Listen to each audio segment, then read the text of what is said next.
we're stuck. We're gonna chop our way through this like men.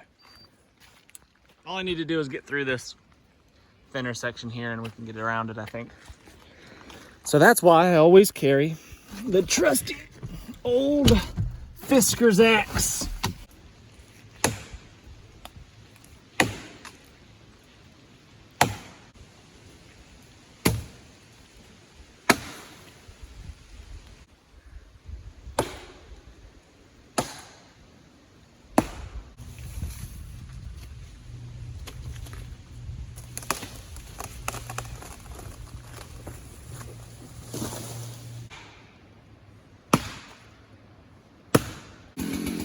A man that's prepared came along. One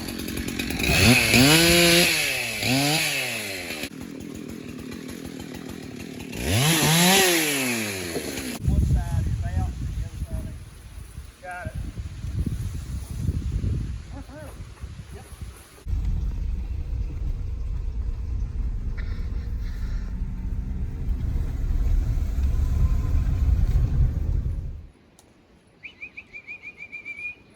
Come on, girl.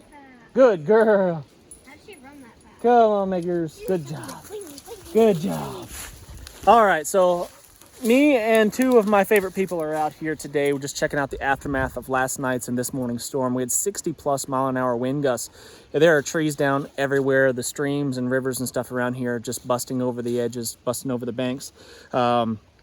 And power's out all over the place. And I was thinking to myself, if I was caught out here in the woods, if I was out here hiking, fishing, camping, whatever it may be, and I wasn't diligent about checking that weather report and this thing snuck up on me, what would I do? What would be the safest course of action? What would keep me protected from this storm? I wouldn't want to be just in a tarp shelter with trees and stuff coming down all over the place. That wouldn't be very smart.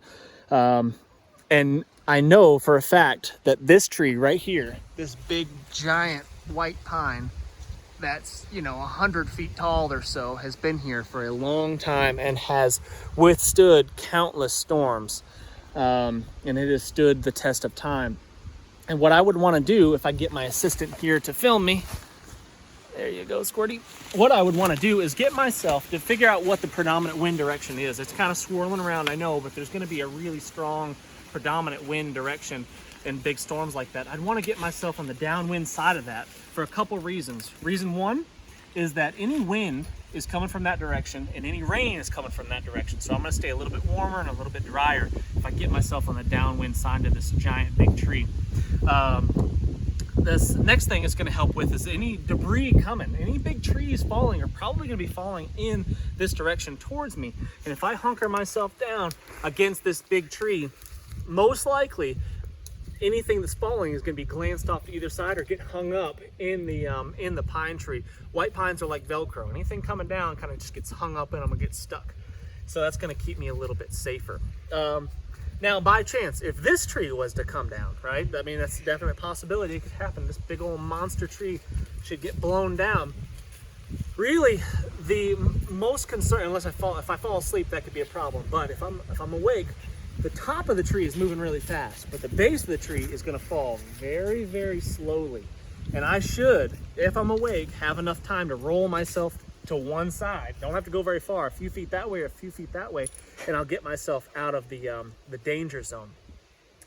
So if you do find yourself in a heavy, heavy wind and rain storm in the woods, find yourself a giant, massive tree, get on the downwind side of it, and stay safe until that wind passes and that big heavy rain. Until next time, stay safe, stay dry, hit that thumbs up, and we'll see you on the next one.